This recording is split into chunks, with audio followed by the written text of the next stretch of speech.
in a way always good to start with the now, because that allows you to, because it's the post-rationalization in a way, and that's the only way it's ever worked for me, because it's been a very non-linear kind of trajectory anyways, and often it just kind of makes sense in the end. So right now, I actually start doing more spatial work again, like a lot of interiors, a lot of sculptural spaces, and we're designing an embassy in DC also. We're doing a bunch of interiors with the couture show. We're doing a house in Hamptons, being New York. These are the clients. So, but I very heavily came from an academic background, having been in academia in London for 9-10 years, first in sort of very more like philosophical stuff, anthropology, and very political at SOAS, School of Oriental and African Studies, and which is where you studied anthropology there. Yeah, and I did a master's there in politics and diplomacy, and then I got a job at Amnesty International, and then I was offered a job first at the EU Press Office. I was working there briefly, and I got a job offered in Africa with the UN, a 4-year contract, which I turned down, and then I decided to do music in Paris.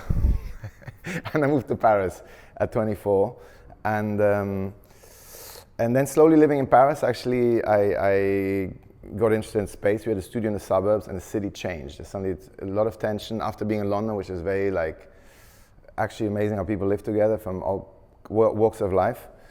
And I got interested in space and politics, how the city affected this. You had this 1 million sort of fixed circle with the peripherique around, and these 9 million people, and the city changed, people changed, and depending where you lived, it really affected how people treated you or talked to you, and that got me interested in DA, and from a very political and spatial point of view initially, because I hadn't even discovered that I enjoyed making stuff.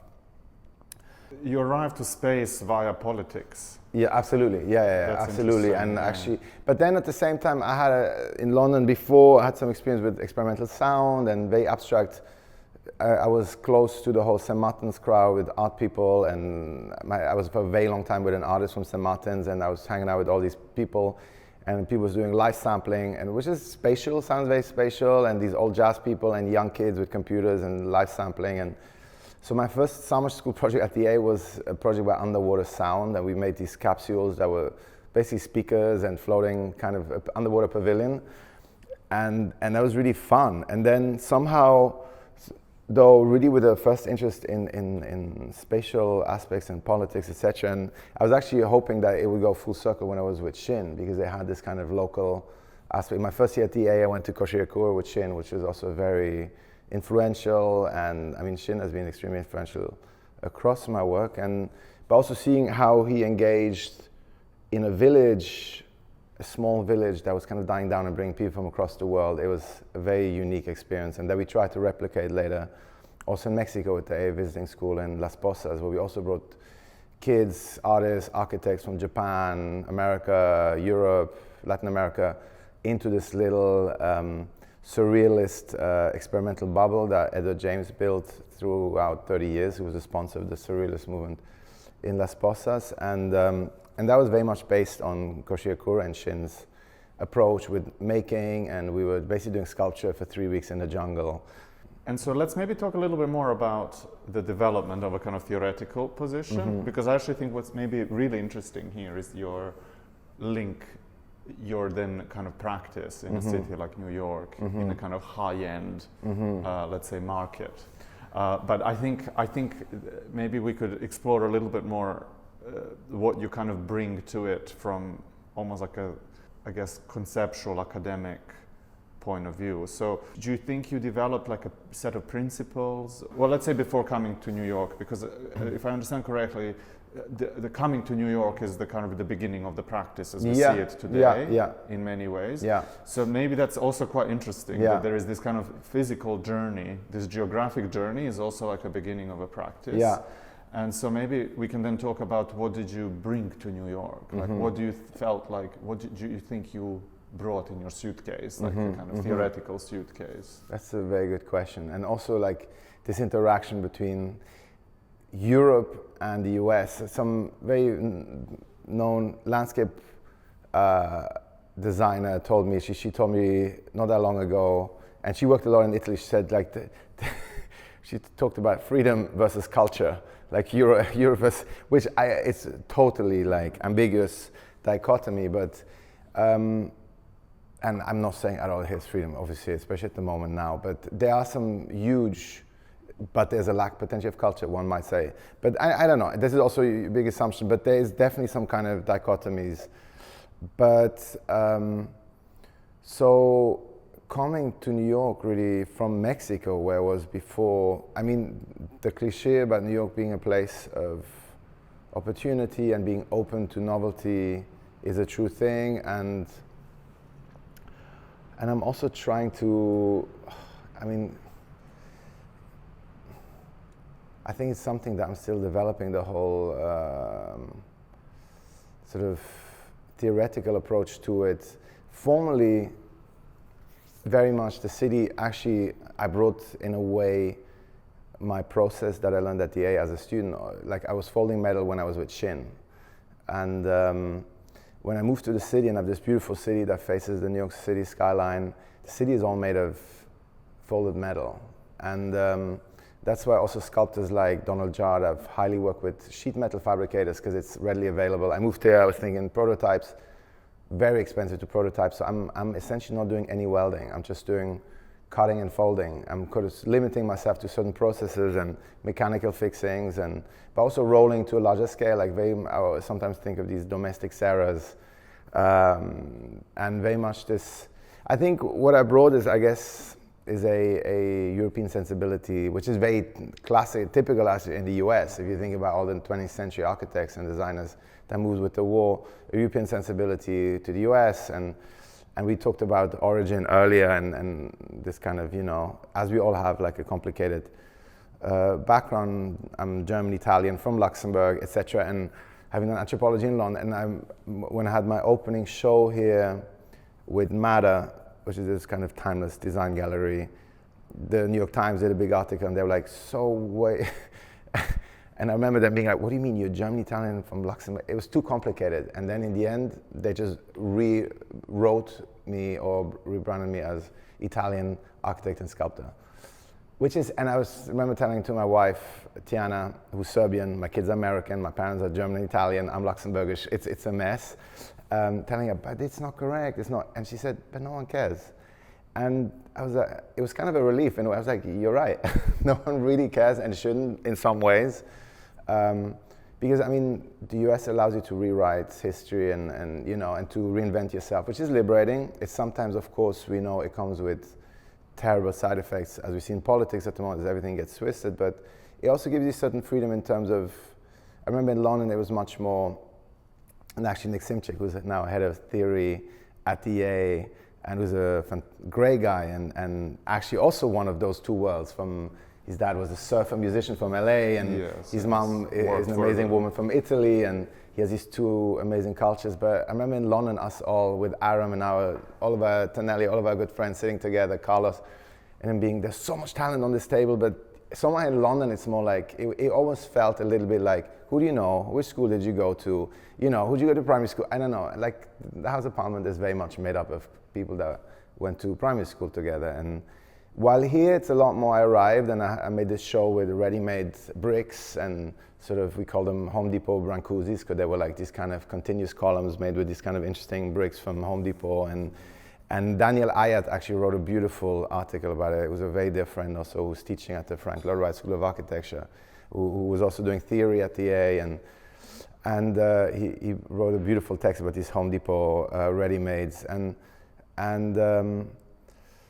I don't know, I guess he so much just brought some kind of different approach to, European approach to the US, and people are very open to it. I remember what I was gonna say, like people saw these things and they were like, I want them all, and actually, for example, one of these first clients was Jenna Lyons, who's kind of, she's the kind of CEO of, what's it called, J.Crew or something, or used to be, and then I ended up doing her apartment for a TV show, and then things go really, and they're just like, I love it, awesome, let's do it. They like novelty, they're not, you know, they're open to change and to new things. And well, it's interesting you mentioned Brancusi, and then on the other hand you mentioned Donald Judd. Yeah. So, I mean, they are two they are artists from two different cultures, but there is also something that they share. And it's somehow interesting that they kind of meet in a way in your work. It's true, and I mean, they're also both, yeah, that's true, you're right. And I mean, they're both, I mean, Brancusi came as Brancusi was always a big influence for us, also in Mexico in our workshops. And like, you know, he came to the US also like with the 1920s show, and there's a funny story in immigration where they were like saying, they were going to tax it not as art because it was not figurative. It's really this kind of moment, this is not art, it's not figurative, the customs official. But somehow, like the painters, American painters, like modern painting in a way was only possible in the US, were liberating this kind of abstraction. And abstraction was a huge deal for us in Mexico, and geometric abstraction, and that's also what we brought somehow with us here. And I mean, I think what I brought is maybe also the process and a kind of certain playfulness that is in Europe. We're very much grounded in a profound series of experimentation, and that gives you certain freedom also to be playful, I think. I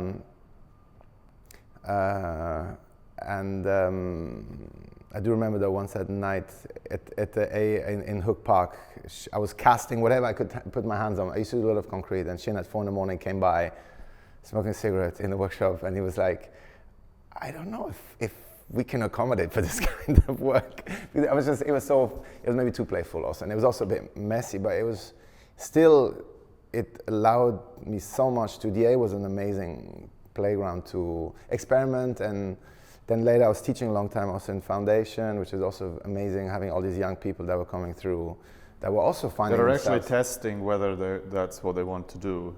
Exactly, yeah. But also they might be, honestly, they can be absolute genius there. And I do believe, I mean, De Chirico is one of my favorite painters. He always said, like, you don't need to invent anything, but you just need to see it differently. And sometimes young people, as you have your students as well, some they can come up, because they have no references, sometimes they can really come up with amazing things that are really innovative. And so I don't know, Yeah, I think maybe one thing on this point that you're making about kind of bringing like European sensibility and America and New York, of course, it's one of those cities that is kind of, I mean, if you were to kind of say, moves towards Europe in some ways. Yeah. Of course, it is also often the first point where Europeans arrive. Actually. Exactly. Yeah. But it is a rough city. Mm-hmm.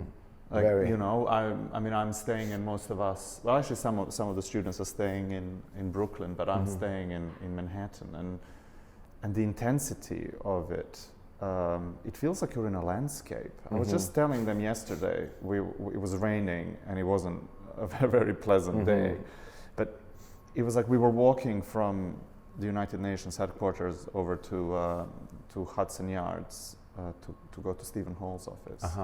And I said to them, it feels like we are in like a really intense landscape. Because it's hostile. There's a kind of sense of hostility. There's a sense of like physical exhaustion. There is a sense of like you're kind of climbing rocks, and you never know which one is going to fall off. And the wind tunnels and the weather. And the wind tunnels, weather, and then suddenly the scale it's bright is off. Sudden. Yeah. Has that in any way impacted you?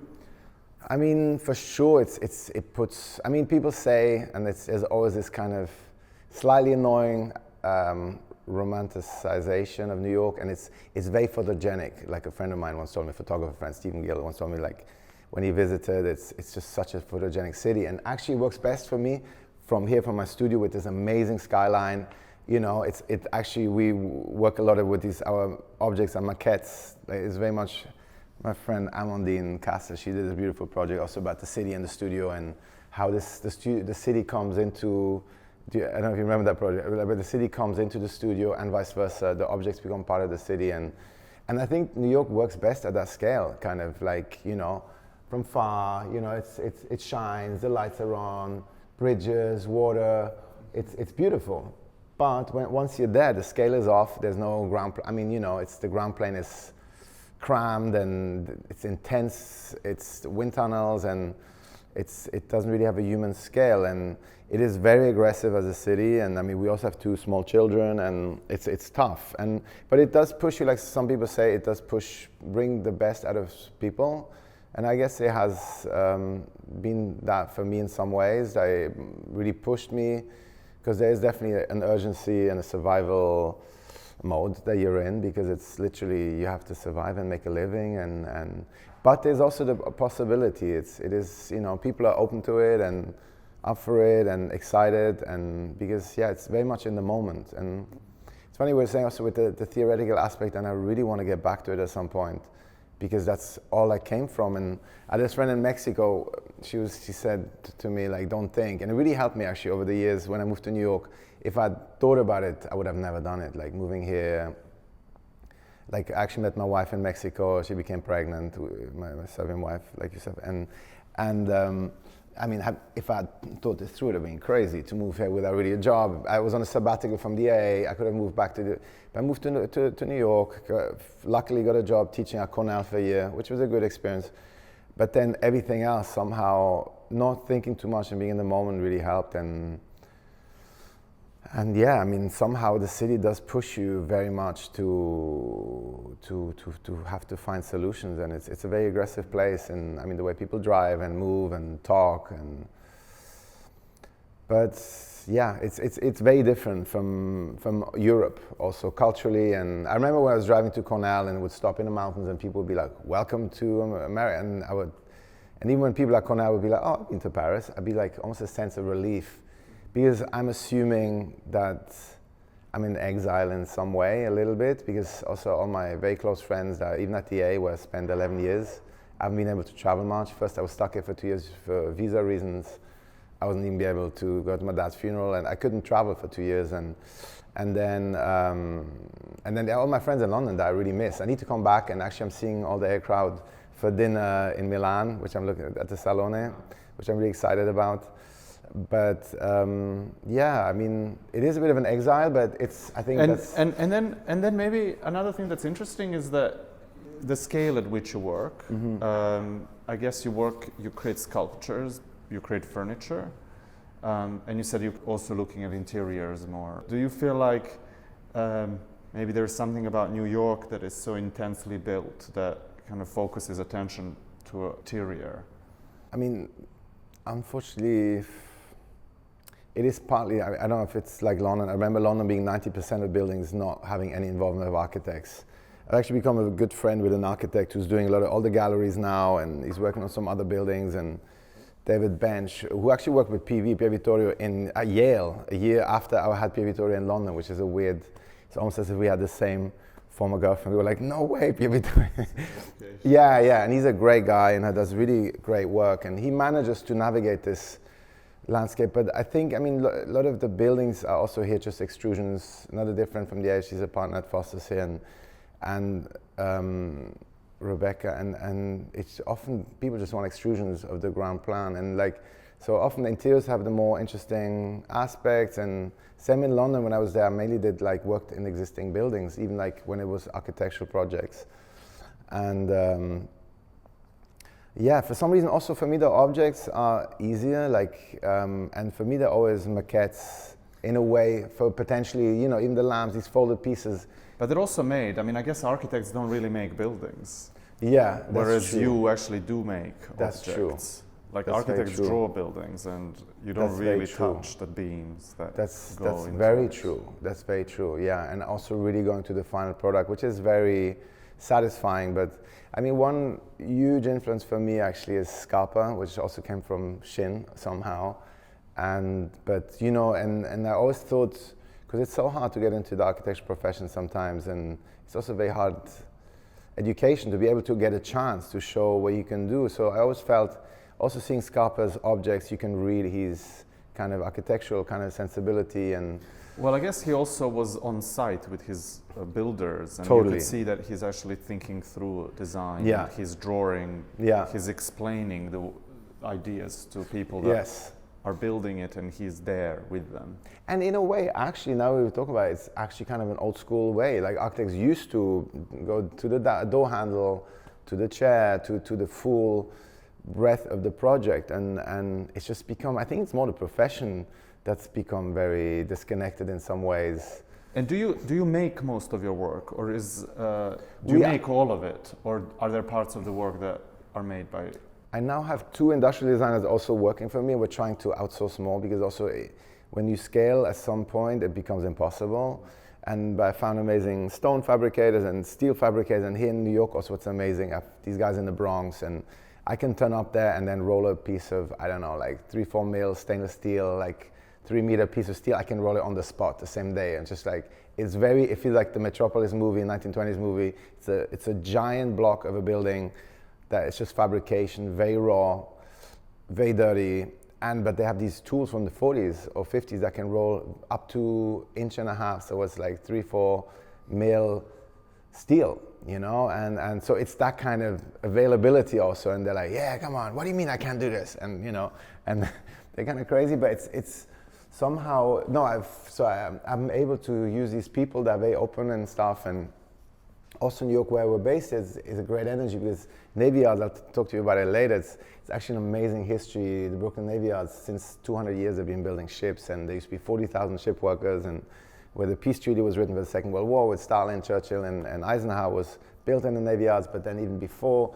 So it has that boat building energy, and it has a good energy, and there's a lot of makers now in the Navy Yards. It's kind of privatized now, and so a lot of fabricators and makers, but yeah, I don't know. I would love to also go back to architecture at some point, and I'm sure it will happen also because I love it, but it's always too much of a labor of love. I'm too involved also. Like I'm very much on the side and still making decisions. And I guess another thing is that, I mean, I think what you're saying is actually so interesting that these materials are almost like really the materials that these buildings are built out of.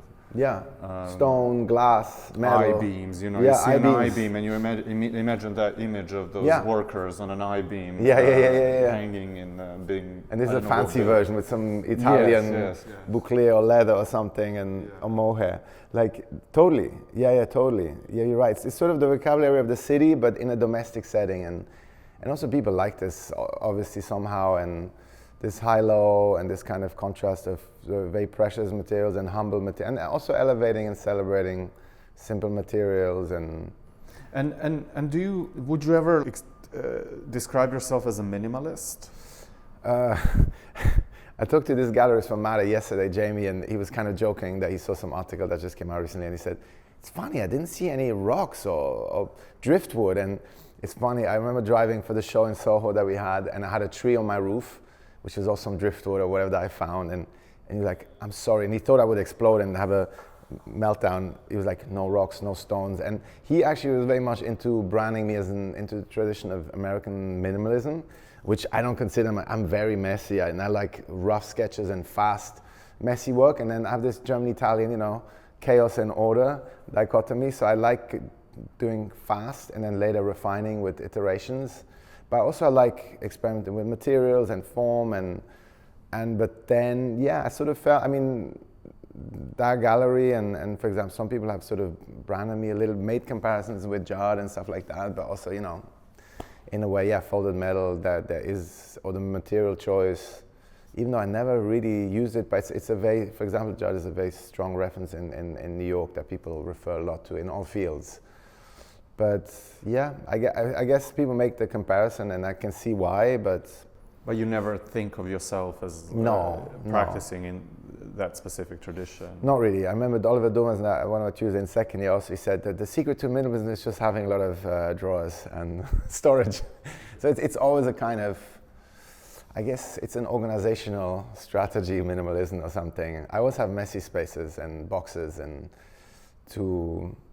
yeah, I don't know. I guess it's just like having space. The studio, though, it's very much about looking at space. And we talked a lot about it with Carlos, and at a tiny studio in London in a basement, and it was all sitting on top of each other. And Carlos was always saying how important it is to be able to see things and to curate. And Shin was actually very instrumental also. And I remember one of the harshest comments he ever said to a student was saying, "Could you arrange those objects beautifully?"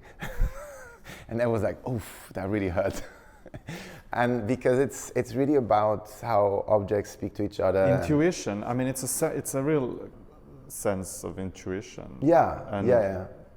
I mean, you can call it talent, but that's a little bit. But also, you might be able to articulate it. Also, it might be material or fragment. I mean, somehow it is definitely intuitive, but also you know, we also learn over the years at the I don't know, like how to deal with materials. I think one thing that, and I spoke to Shin. Shin is one of the people I interviewed early in this series, and you know, that's one of the questions for him was exactly this question about what I always enjoyed and why, in a way, stuck with him for a while is that he values, I guess, intuition in terms of how things are designed and made, that some others in the school or in academia require a lot of explanations and kind of convincing and a lot of arguments, whereas for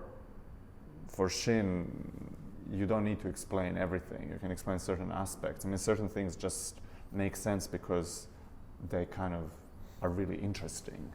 Or he's an artist. I remember I was working for Nicholas Boyarsky in my year out, the son of Alvin Boyarsky, and he's also a good friend of Shin. And I remember Nicholas saying, "Oh my God, he's an artist. I always tell Shin, get a gallery," and you know, and I think it's actually for sure he has that sensibility and ability to nurture people and artists and architects, and I think, which we all do, architecture is an art as well, and I think it's by far probably the most artistic. He would never say this, and I'm not saying this in any way critic. I think it's a compliment.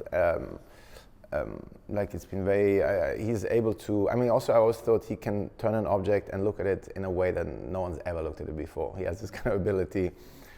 But also, yeah, he has a very much kind of artistic sensibility somehow. And that's, I think, the intuition as well. And do you ever think of yourself as either artist or architect or designer? Is this also something that you struggle with? Yes. I mean, yeah, I was with an artist a very long time. So, you know, it was very black and white, let's say, in terms of like, you know. So I would never call myself an artist. But, you know, it's become such a, and also even designer, I don't really know. I mean, I'm trained as an architect, and because, I mean, architects and artists sometimes may end up with the same product, but we do lots of iterations. Artists are able to sit in a room and just think and then come up with something, which I can't. I have to make. I have to think with my hands and process driven. But I guess it's some form of art as well. It doesn't need to be such a highbrow, you know. I remember like also people here in New York is also more, you know, as someone I worked for, Mini came in, I made some art over the weekend. I made this little broomstick, like this broom. And I'm like, okay, sure. Like, you know, everything is, and you know, banking is an art, and I don't know, everything is an art. Cooking, yeah. I mean, cooking I accept. Yeah, cooking, I love cooking. That's actually definitely an art form. But you know, it is a difficult one, and it's easily used, and it has collaterals. I don't know, what do you think of those dichotomies? It's a tricky one, I guess. Well, it's a difficult one. It's a kind of easy question to ask because I think everyone battles a little bit and with, I think that. There used to be a clear distinction between functionalism. Like if an object is functional, it's design. You know, even if it's pretty. And some objects are more ambiguous that we do. And nowadays there's this new kind of branch that actually somebody just told me that kind of almost started with the first recession in 2008. All the designers in the US started making their own stuff, and also with the explosion of the internet, starting promoting their own work and more abstract work. But I think it's more blurred, and now here at least it's more, you have collectible design, a sort of design that's sort of a bit more blurry and very crafted, and I think it's still design, but also, yeah, I mean, yeah, it's I wouldn't call it art personally, but yeah, I mean, I think I guess Donald Judd is in that sense interesting, because of course he's very much an artist. Yeah. He wrote about art very passionately, but I think he also designed furniture. Yeah, you know? Absolutely. And he really designed spaces. And that's what he's largely known for as well. People love his furniture. It's still being made in Switzerland, here in New York, very expensive. Wood furniture, the Donald Judd studio, I don't know if you'll have time to visit. It's beautiful on the house. On Spring Street, yeah. Yeah. And Martha, actually the photographer who rents a space in here, William, he got married in Martha because his dad is actually patron of the Judd Foundation, which is nice. So he had access to this, which is an amazing experience, and seeing those spaces. And yeah, you're totally right. He navigated it well, but he was also a writer. And I always think one has to go back to writing at some point, into theory. I don't know if I'll ever be able to get there, but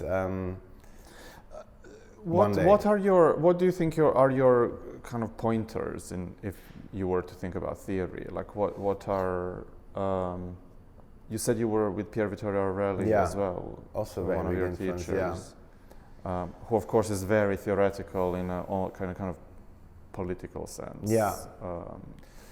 It's tricky now to, I mean, it goes back to your first question, where are we now? I mean, we are in a very complicated world. It's March 25, Trump came in within 2 months.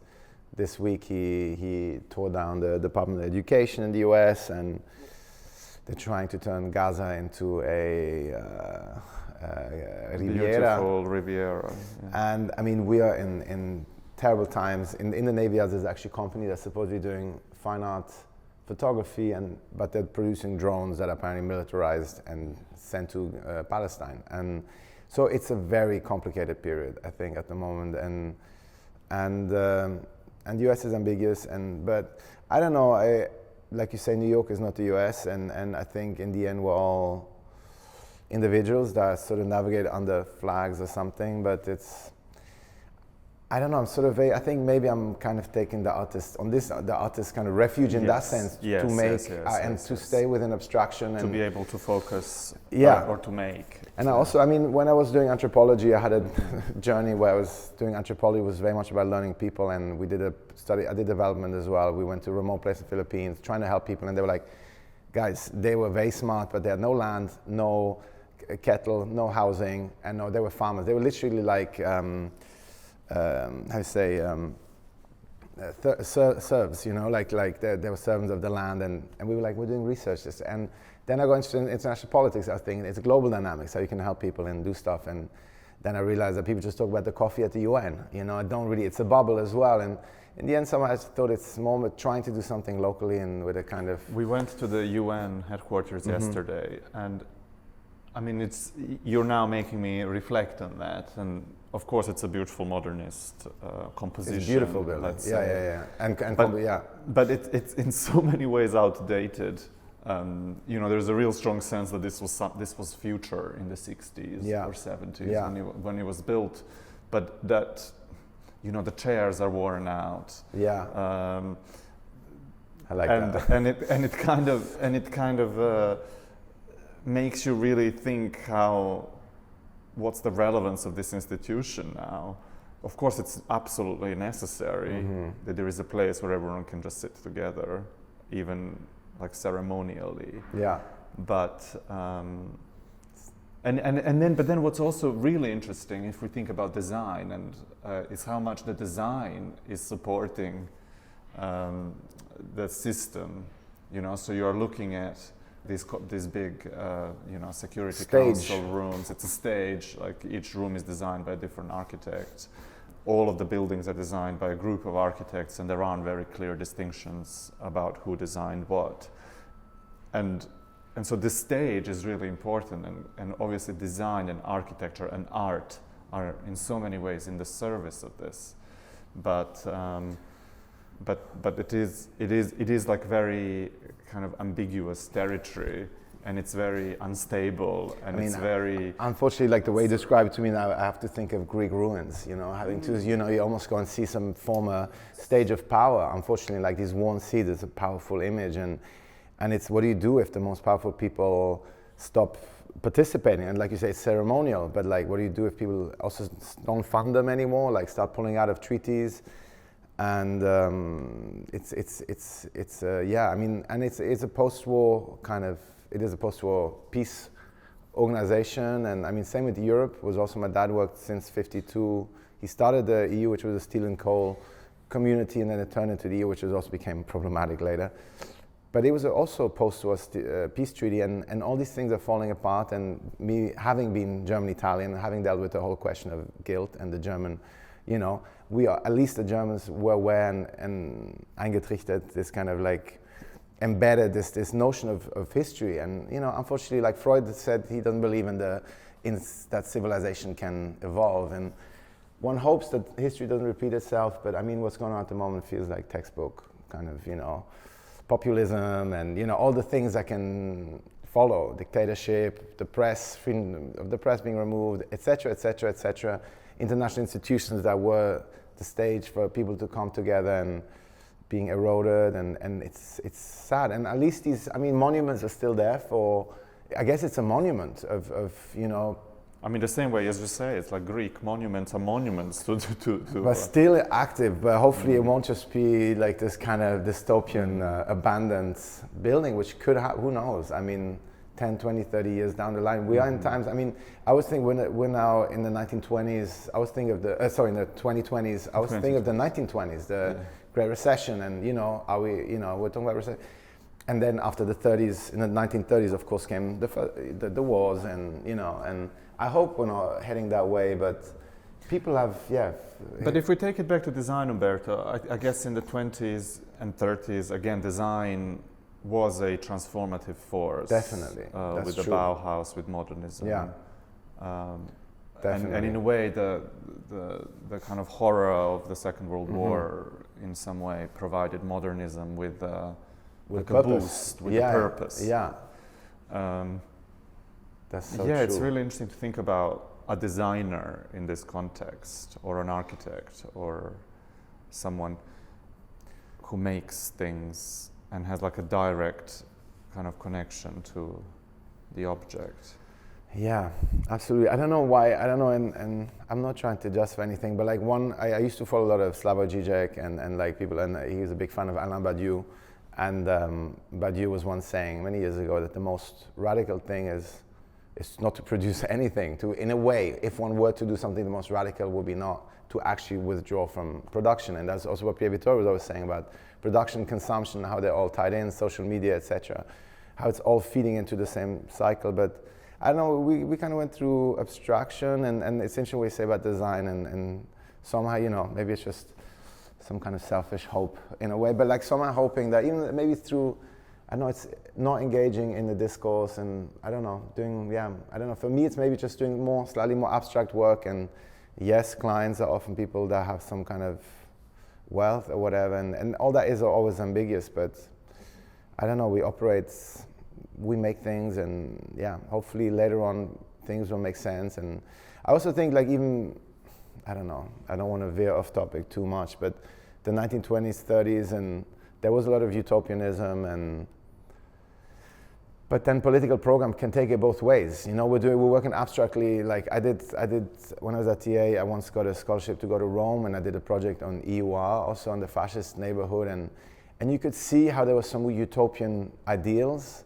initially when they built this new city, and I could have imagined this being like for people of all walks of life, of all races, of all nations, but then the political program kind of, that was associated with it, made the whole architecture also fully like inappropriate and whatever, but I don't know. So in a way, maybe one can also design and hope for somehow navigate, you know, go with the flow and hope that somehow have, you know, I don't know. I don't know exactly how things will evolve, but somehow. Well, the work in a way will have a life of its own.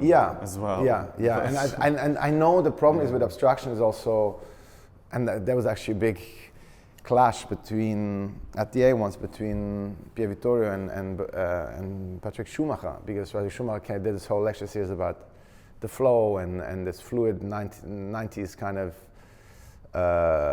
architecture, and Pier Vittorio came back with this kind of very rational, and maybe not minimal, but like sort of very rational architecture from the 70s, 80s, and Foucault, and Schumacher was accusing PV of being maybe more on the fascist, and PV was saying actually the 90s are way more ambiguous.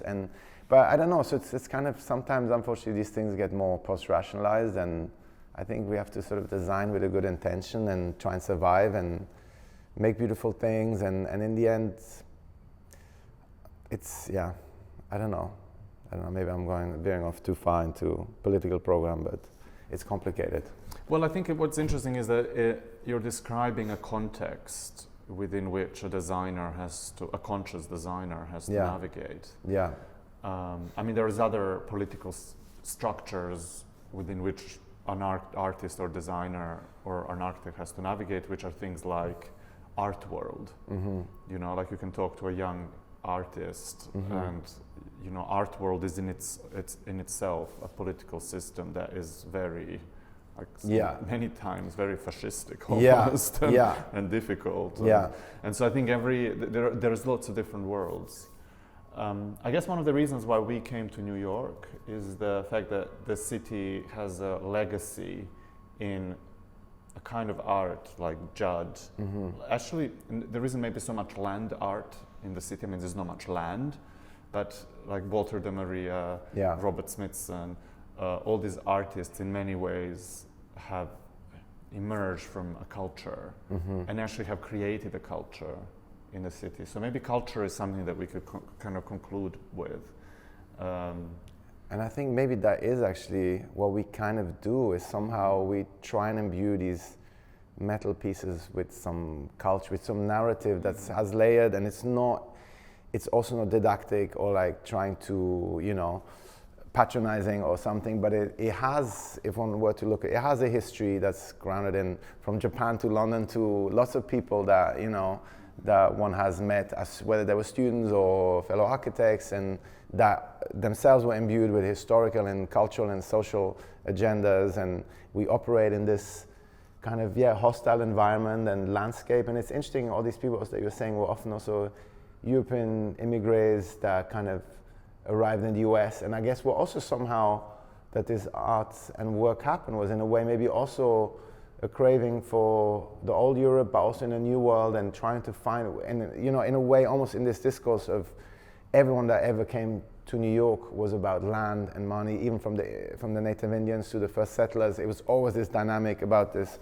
and I think maybe the artists somehow tried to make sense of it and still see the poetry in it, and give it some meaning and some sense, and to try and maybe direct in different ways. And of course, it gets hijacked. Even the art world is sometimes the most harshest of all worlds, but still the narratives within are human and humanizing, maybe humanizing as well, and that's what art does, maybe, is art and design in a way. Somehow, like it provides a stage for these things, and I think the art aspect is something abstract that you cannot give a price to, and that's why it's also so precious. That's why people are obsessed and they want it, because it's something beyond something you can buy, because it's something more meaningful and subliminal, and I think maybe that's maybe the city, what it's actually keeps it alive, the oxygen that keeps this horrific hostile landscape alive, is that it's everywhere somehow, and people are trying to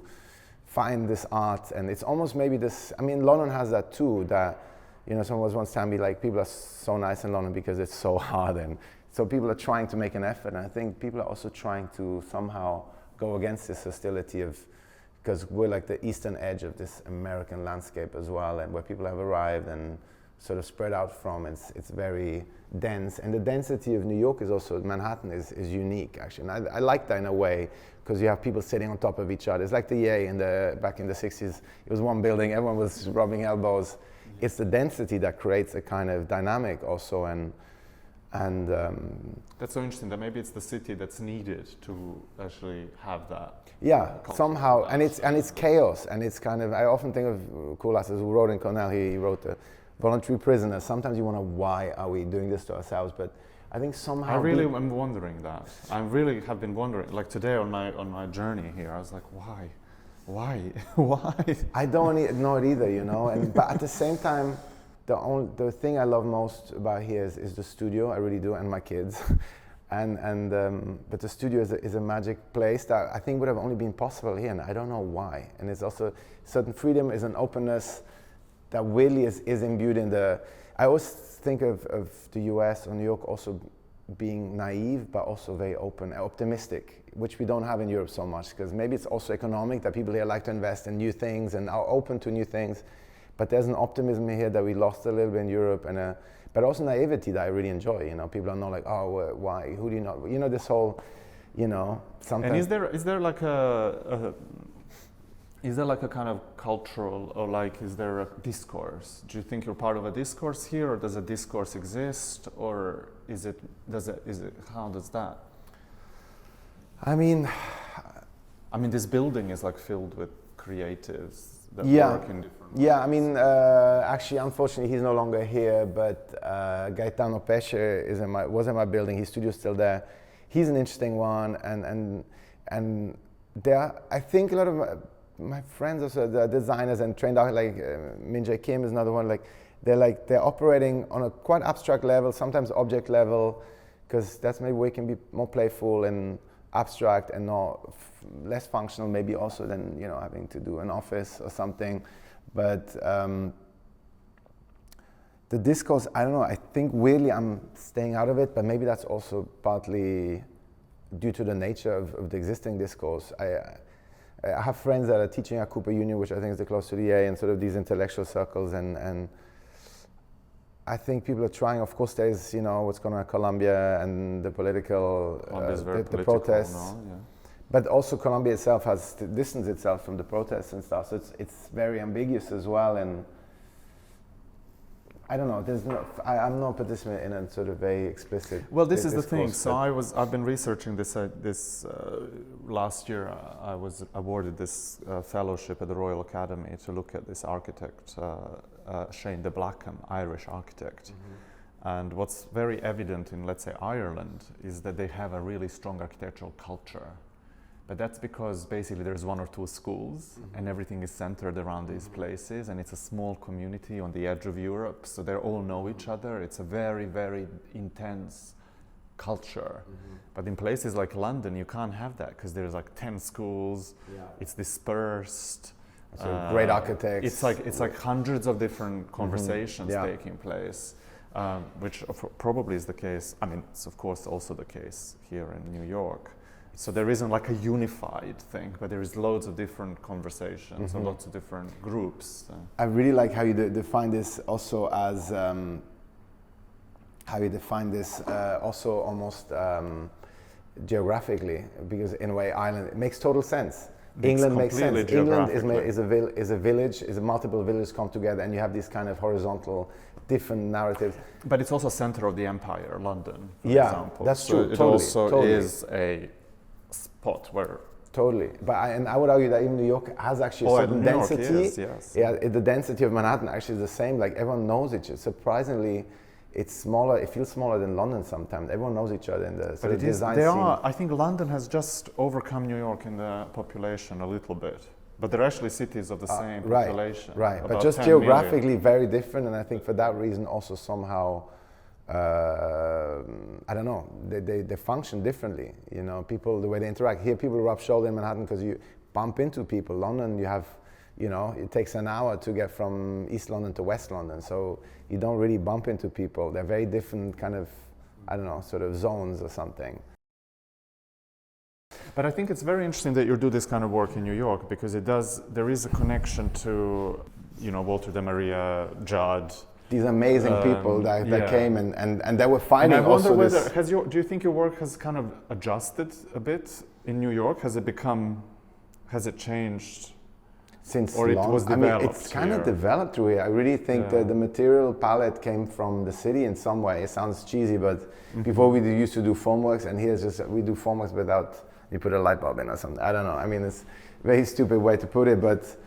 I mean, you see a lot of concrete, there's barely, like literally that was my material of choice, and moving, also I pulled my back so many times in Mexico and Japan, and with shin, oh my God, I had really bad back. I had serious back issues, so I'm glad to be done with, but it's really the city that somehow the material choice, I don't know, to be honest, it's still a mystery to me, and I feel sometimes I'm in a movie because everything is it's been so good to be here work-wise, because it's been, it's beautiful and it looks great, but also sometimes it's very much